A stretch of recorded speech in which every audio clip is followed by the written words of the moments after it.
When Deion Sanders recently suggested implementing an NIL salary cap to restore competitive balance, Finebaum dismissed the proposal and called Sanders a hypocrite rather than engage with the substance. The pattern repeats. Finebaum routinely targets Cam Newton, Deion Sanders, Jameis Winston, Lamar Jackson, outspoken black athletes and coaches, while extending grace to figures such as Nick Saban, Kirby Smart, Dabo Swinney, or Tim Tebow under similar circumstances. Newton is no longer content to remain silent while others distort his story. In response, he laid out an accurate chronology, highlighting facts the commentary networks rarely repeat. One long-standing myth is that Newton was expelled from the University of Florida. He was not.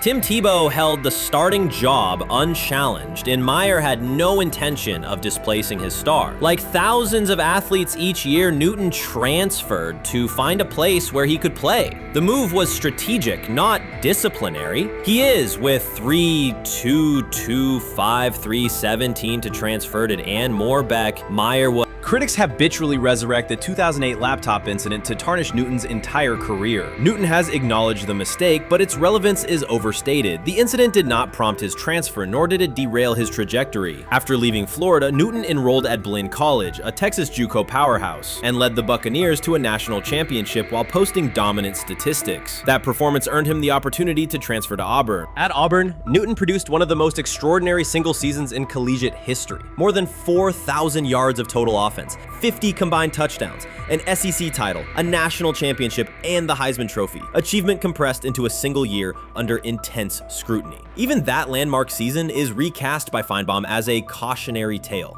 He claims Newton ignored head coach Gene Chizik by diving for a goal line touchdown when told to kneel, jeopardizing the game. In reality, Newton explained that the decision was a collective adjustment made in the huddle after reading the defense, while Auburn still held timeouts. The Tigers maintained control and secured the championship. Portraying that moment as reckless serves to recast Newton's success as selfishness rather than leadership. Finebaum's approach to Sanders reflects the same dynamic. When Sanders urged a structured NIL ceiling to protect athletes and stabilize rosters, Finebaum immediately labeled him hypocritical. Yet when Saban or Swinney voice identical concerns, Finebaum frames them as thoughtful guardians of the sport. The inconsistency reveals that the determining factor is not the argument but the identity of the speaker. Unapologetic black leaders who control their narratives, challenge entrenched hierarchies, and Finebaum's commentary often functions as a check on that influence. Newton countered Finebaum's latest attack with a concise statement. "You're lying, Paul. Please stop." Behind those words lay a broader indictment of the media machinery that weaponizes half-truths. By calling Newton the worst player Meyer coached, Finebaum was seeding doubt among fans, front office evaluators, and future historians. Newton, now an established media presence and entrepreneur, no longer depends on traditional outlets to correct the record. He reminded audiences of three essential truths. He departed Florida on his own terms, he led Auburn with support from coaches and teammates, and he captured every major accolade available in college and professional football without conforming to prescribed expectations. An unspoken rule lingers in American sports discourse. Black athletes may excel, but must do so quietly, gratefully, and without highlighting systemic inequities. Newton broke that expectation early by celebrating with unreserved joy, answering questions candidly, and refusing to minimize his personality. For some commentators, that confidence is reinterpreted as arrogance. Finebaum's repeated attempts to undermine Newton follow a familiar script of policing behavior rather than analyzing performance. Yet, legacy rests not in a pundit soundbite, but in tangible achievements and public memory. Newton's resume, Heisman winner, national champion, NFL MVP, speaks for itself. Millions of fans witnessed his impact on Saturdays and Sundays. Countless young quarterbacks saw someone who looked like them redefine the position's possibilities. The same is true for Sanders, whose player-first coaching philosophy and media savvy continue to influence college football's direction. Finebaum's commentary cannot erase these realities. Newton, Sanders, Winston, Jackson, and others have already secured their places in football history. By publicly confronting misinformation, Newton set a precedent for athletes who now possess the platforms and technology to present their stories unfiltered. The microphone no longer belongs exclusively to legacy broadcasters. Newton holds it now, and he intends to keep it.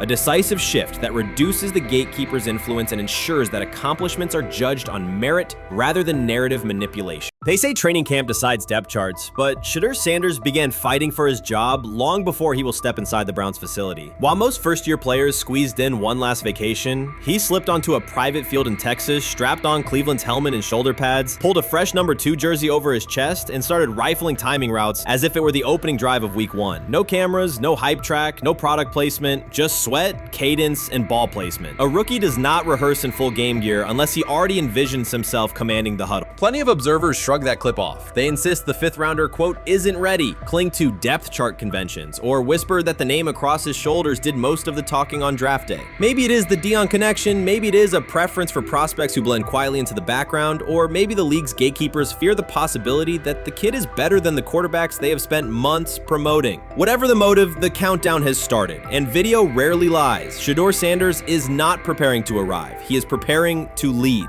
Footage of a 22-year-old quarterback running live reps in July should dominate highlight loops, but it barely registers on national outlets. Why? It ruins the tidy narrative. The easy storyline paints Shedeur as a pampered legacy prospect banking on his father's fame. Yet the tape shows something different. A rookie drenched in afternoon heat, drilling footwork, calling protections, and imagining cover 2 rotation before the first official meeting ever takes place. Elite mental prep looks boring on social feeds. It looks devastating when the season starts. Walk into Cleveland's quarterback room and you step into politics, not simply competition. Joe Flacco, a Super Bowl MVP in decline, carries institutional trust. Kenny Pickett, rescued from Pittsburgh's reset, carries hometown intrigue. Dylan Gabriel, the 3rd-round system fit, carries draft capital the staff must justify. And then there's Shedeur, the lightning rod whose presence alone spotlights every bias in the evaluation process. Coaches frame it neatly. Rookies must wait their turn. The truth is less polite. Practice snaps are currency. Perception is elastic, and early allocations already favor Pickett and Flacco. It is the oldest playbook in the league. Lock vets into the headline roles before pads even crack. Then let repetition shape reality.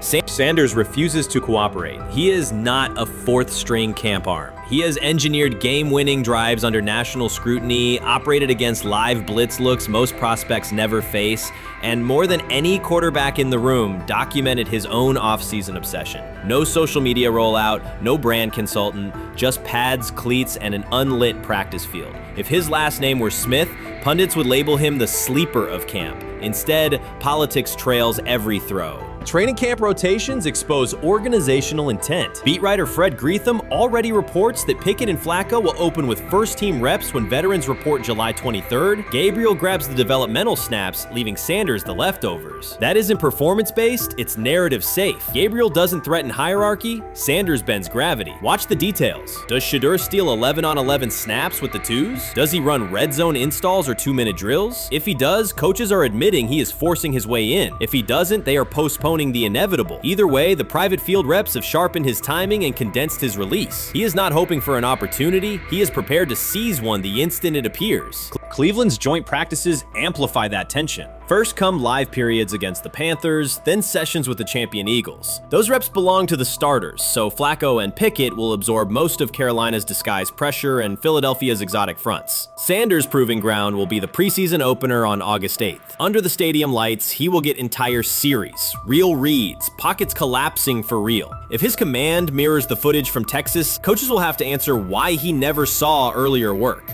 Reps are scarce. 10 padded practices separate veteran arrival from game 1. Even an even split, something that never happens, would hardly suffice. Instead, the staff will funnel snaps toward the comfortable choices. That strategy can bury a rookie, but it can also spark an eruption when limited opportunities turn into highlight drives. One flawless touchdown march in the second half of a preseason game, and the dog pound will chant his name. Then the staff's narrative control evaporates. Criticism of Sanders has never matched the scrutiny applied to his peers. Analysts nitpick a ball pat, a foot angle, a pump fake, Pickett's inconsistency, Flacco's diminishing velocity, Gabriel's college system crutches, discussed politely, if at all. With Shedeur, the critiques arrive as coded doubts. Does he rely on the family brand? Is he coachable? Can he stay humble? That double standard is as old as the league's resistance to outspoken black quarterbacks.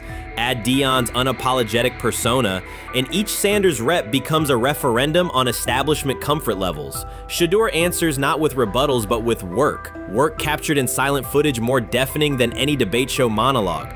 Quarterback drama masks broader roster cracks. The Browns receiver group is crowded yet unproven. The safety room failed to create turnovers a year ago. Interior defensive linemen are still rehabbing, and the offensive line must retool on the fly. Which quarterback can navigate that turbulence? Flacco's pocket mobility is limited. Pickett's confidence remains fragile. Gabriel is months away from processing NFL disguises. Sanders, forged by perpetual doubt, offers poise under chaos and meticulous preparation, a combination this franchise has lacked since, well, almost forever. Forget politics, depth chart etiquette, and recycled sound bites about developmental timelines. The only metric that counts now is who did the work. Sanders pounding through full gear scripts in late June is not vanity, it's vision. While the league sleeps, he refines his drop steps. While media speculate, he rehearses third down checks. He has already decided what he is. The organization must decide if it can recognize it in time. The preseason will provide the answer. Live bullets, real blitzes, stadium noise. When those throws leave his hand under pressure, no one will discuss ball pats or surnames. They will ask how a quarterback this prepared slipped to round 5. And if the performance matches the preparation, excuses about lack of reps will dissolve. It will be production against perception, and Shedeur Sanders has been producing where no one could see. Ready is the wrong word. He has been ready.